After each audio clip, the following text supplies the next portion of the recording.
Victor Hugo, O Corcunda de Notre Dame. Esse livro de 1834 tem algumas coisas interessantes nele em termos de narrativa, até porque tem hora que tem lá o escritor presente ali, né, a aparição do próprio narrador. Mas por que esse livro, com quase 200 anos, tem tanto sucesso e a história é tão famosa? Tem dois motivos muito importantes. Para quem gosta de escrever, vale muito a pena ler por conta da trama, que ela é muito interessante, como todos os personagens são envolvidos na trama, os principais personagens. E os personagens em si. Os personagens são fantásticos, todos eles têm características fantásticas. Na seção spoiler, a gente vai falar de algumas coisas. Aliás, esse livro é da Companhia das Letras, tem um prefácio bastante longo e que dá um monte de spoiler. Eu acho que as editoras deveriam melhorar isso. Se o prefácio tem muito spoiler, coloca como pós-fácio. Aí pelo menos não estraga a leitura de muitas pessoas, por mais que a história seja conhecida. A narrativa do Victor Hugo, quando ele está nas cenas de ação, quando as coisas estão acontecendo, quando os personagens estão vivenciando a cena, né, são fantásticas. É muito bem construída, salvo um ponto. E depois um outro ponto que é em termos de trama ou narrativa. Mas, no geral, é muito bom. Então, essas partes fluem, o texto vai rápido, é muito bom. Claro que a tradução ajuda. Mas tem horas que ele para falar como era a Catedral de Notre Dame. Tem hora que ele para explicar o que eram as reclusas, que eram as pessoas que se trancavam em cubículos voltados para a rua e viviam de comida que as pessoas davam, e elas ali estavam se penitenciando por alguma coisa. Nessa história tem um personagem, a irmã Gudula, que roubaram a filha dela e por isso ela virou reclusa, porque ela ficou meio doida, né?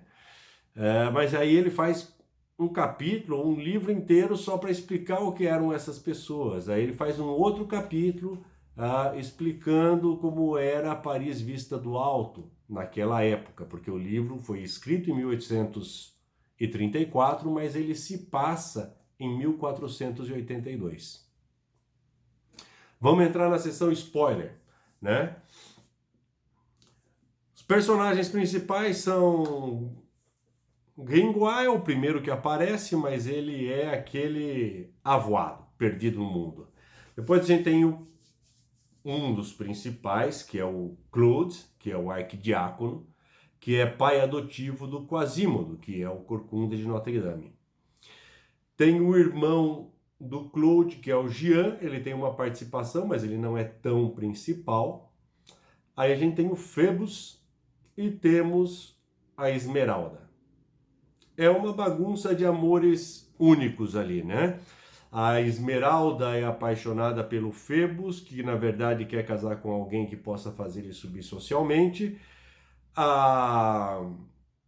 O Quasimodo, o Claude, são apaixonados pela Esmeralda.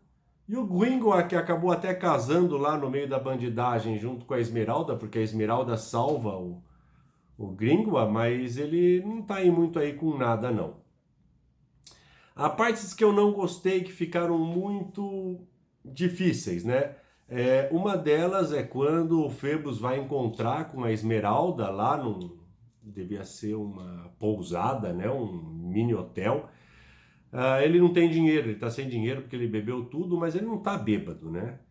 E o Claude, que tá seguindo a Esmeralda, dá o dinheiro para ele com a condição de Phoebus aceitar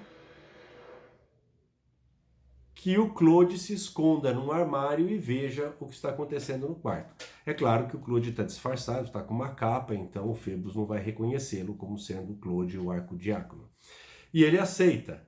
E nesse momento que o nosso amigo Phoebus é apunhalado pelo próprio Claude e Esmeralda vai presa. Até aí tudo bem, mas o que ficou estranho é o Febos aceitar essa proposta de uma pessoa estranha no meio da noite só para pegar o dinheiro para levar a mulher para um quarto.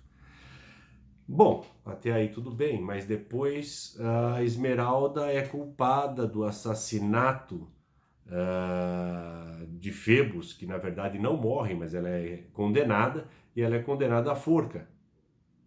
Quando ela é condenada à forca, ela tem que fazer uma trajetória até a forca, que passa em La Grève, que é uma praça de Paris, mas antes ela tem que parar na catedral e pedir perdão a Deus pelo ato que ela cometeu.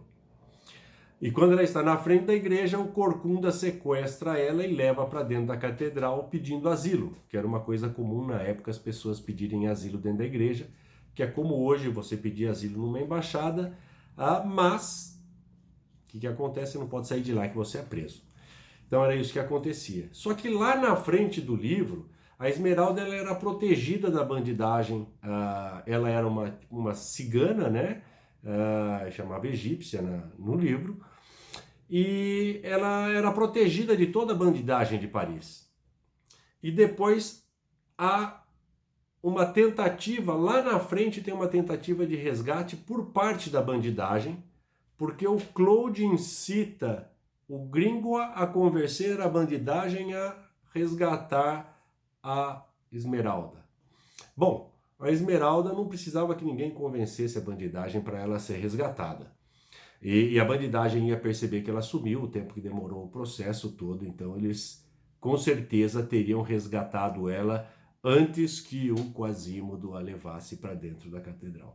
Então esse é outro ponto que ficou fora da curva em termos de enredo ou de lógica da continuidade da história. Fenomenal, fenomenal, o livro, o final é fenomenal. A cena que estão